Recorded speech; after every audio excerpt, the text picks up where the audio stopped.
On peut dire que Roman Reigns subit ce qu'il a fait subir pendant des années à ses adversaires, le nombre fait la force. Et bonjour à toutes et à tous, on se retrouve aujourd'hui pour mon récap de SmackDown du 16 août 2024. Le show bleu s'ouvre avec la célébration de la victoire de Nia Jax à SummerSlam avec la championne qui est introduite par Tiffany Stratton et accueillie par cette dernière et les Pretty Deadly dans le ring. Le ring est alors décoré de licornes et de ballons roses et blancs, ce qui ne semble pas vraiment plaire à Nia Jax qui dit à Tiffany Stratton que c'est un peu trop rose et que ce n'est pas vraiment son style. La championne dit que tout le monde doit se prosterner devant elle. La championne de la WWE demande alors à Tiffany Stratton de se prosterner devant elle. Mais Tiffany Stratton lui répond que d'abord, Pretty Deadly ont préparé une chanson pour Nia Jax. Une fois la chanson interprétée par Elton Prince et Kit Wilson, Michin arrive sur le ring et frappe Tiffany Stratton, puis les Pretty Deadly avec un kendo stick. Jax tente un enfourchement mais Michin se dégage et la frappe à son tour. Le segment va se terminer avec quelques coups supplémentaires sur Prince et Wilson. Alors je sais pas trop quoi en penser de ce segment, soyons francs. Autant le côté présentation de Tiffany Stratton avec tout ce qu'il y a autour, le rose, les licornes, c'est plutôt marrant, et le fait que ce soit pas du tout le style de Nia Jax, c'est plutôt drôle. Autant le côté musical, la chanson des Pretty Deadly, je suis pas convaincu, c'est drôle mais je suis pas convaincu. Et puis Michin qui arrive clairement en tant que première challengeuse de Nia Jax, on pouvait s'y attendre hein, vu les dernières semaines. Moi ça me gêne pas, j'ai beaucoup aimé Michin sur les derniers mois, la voir en tant que première challengeuse, ça me semble pas du tout déconnant.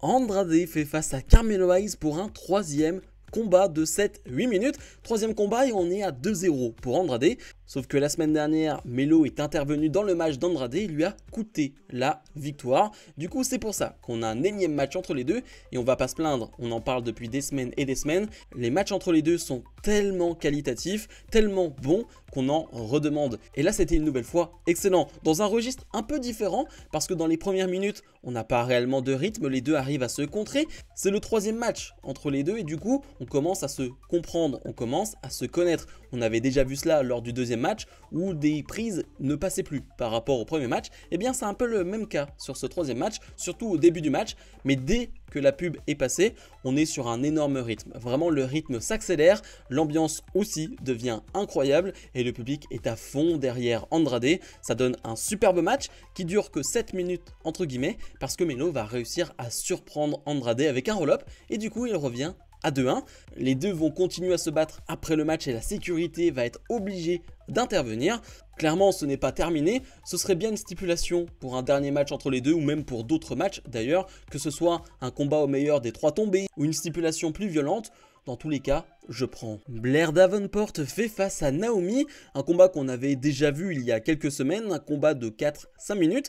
Heureusement que Naomi est dans ce match. Alors pas que Blair Davenport fasse un match immonde, elle fait un match correct sans plus, un match de Blair Davenport, hein. Désolé, je ne suis pas vraiment un fan de ce qu'elle fait, mais parce que le public sinon on n'a rien à faire de ce qu'elle fait. C'est-à-dire qu'à chaque fois qu'elle a une phase de domination, à chaque fois qu'elle doit sortir une prise, il n'y a même pas de bruit. C'est-à-dire qu'il n'y a même pas de huée, il n'y a même pas des gens qui la détestent, il n'y a même pas des gens qui réagissent à ce qu'elle fait.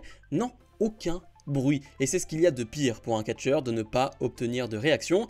Et c'est terrible pour Blair. Sinon, comme je le disais, Naomi va faire le boulot sur le ring, des crossbody, un peu de voltige, un peu de rythme, parce que sinon c'est très compliqué. Et finalement, Blair Davenport va remporter ce combat clean. Et c'est tant mieux, même si je suis pas forcément un fan de ce qu'elle fait globalement, c'est plutôt bien de lui donner cette victoire, sinon déjà qu'elle a du mal à être crédible, déjà qu'elle a du mal à obtenir des réactions de la part du public, si tu la fais perdre à chaque fois, ce qui était le cas auparavant, eh bien ça ne va pas avancer. Donc au moins on lui donne cette victoire, ce qui est plutôt bien. Kevin Owens fait face à Grayson Waller dans un combat de 4 minutes. Alors là aussi c'est pas une affiche très fraîche, c'est un combat qu'on a déjà vu sur les derniers mois. Le match dure quelques minutes mais il est pas mal, il y a quelques plans sympas. Je pense au moment où Grayson Waller prend le dessus sur Kevin Owens à l'extérieur du ring où il se met assis, puis finalement Kevin Owens se relève tel un monstre derrière la barricade et le plan de caméra est plutôt très cool, plutôt très drôle de voir la réaction de Waller. Mais sinon rien à dire sur le match, c'est bon mais sans plus, avec un Kevin Owens qui va gagner le combat, pas avec le stunner. Alors oui, il va porter son stunner, mais il va remporter le match avec la pop-up powerbomb, comme si il voulait dire au monde entier, bon, le stunner c'est classe, c'est vraiment légendaire, mais moi Kevin Owens c'est le pop-up powerbomb, je veux rappeler au monde entier qui est Kevin Owens. C'est l'impression que j'ai eue lorsqu'il a porté cette prise. Après le combat, il veut s'en prendre encore à Grayson Waller, mais Austin Theory va être présent, et alors Cody Rhodes, le champion de la WWE, va intervenir, et puis avec des chaises, ils vont faire la différence. Il y a quelques plans plutôt sympas, c'est-à-dire qu'on a un Cody Rhodes qui est dos tourné, et on a un Kevin Owens qui a chaise en main, et qui ne va pas agir, qui va simplement poser sa chaise au sol. Alors qu'on aurait pu penser qu'il allait frapper Cody, il ne le fait pas, et puis surtout il va prendre le titre de Cody, puis lui redonner. Là aussi, on joue sur un petit suspense, sur un possible heel turn de Kevin Owens. Alors moi, je le vois pas arriver, je ne pense pas, mais on joue avec, et je trouve ça intéressant de jouer avec justement, ça rajoute un peu de piment à l'histoire, qui pour l'instant me plaît. Franchement, j'ai rien à dire là-dessus. DIY font face au Street Profits dans un combat de moins de 10 minutes, et c'était incroyable. Alors c'était un match important aussi avec un sacré enjeu. L'équipe gagnante sera l'équipe challengeuse numéro 1 au titre par équipe de la Bloodline. Et quel combat, quel match. Est-ce qu'on peut dire que c'est l'un des matchs télévisés de l'année chez WWE? Je pense qu'on peut le mettre dans la liste des meilleurs matchs télévisés de l'année à la WWE. Après, vous le mettez où vous voulez dans le classement, mais pour moi, il est très haut. J'ai pris beaucoup de plaisir à voir ce combat. C'était un match que j'attendais beaucoup, hein. Il a été annoncé la semaine dernière et depuis une semaine, j'attends beaucoup ce combat.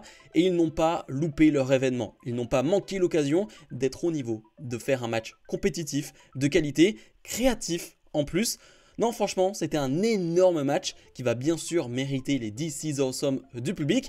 Et c'est à couper le souffle, c'est-à-dire qu'à un moment donné, il y a tellement une prise de rythme, il y a tellement de vitesse dans le combat que même toi en regardant, tu es presque fatigué. Tu n'en peux presque plus à un moment donné tellement c'est rapide, tellement c'est intense.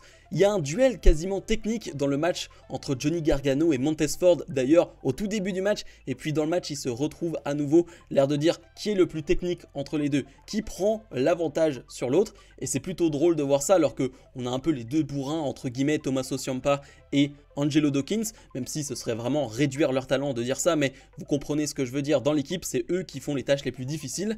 Et comme je le disais, on va jouer avec un vrai suspense. On pense vraiment que DIY vont l'emporter, et bien non, Street Profits arrive à couper le tombé. On pense que Street Profits vont l'emporter, et bien non, DIY arrive à couper le tombé jusqu'au moment où il n'y arrive plus.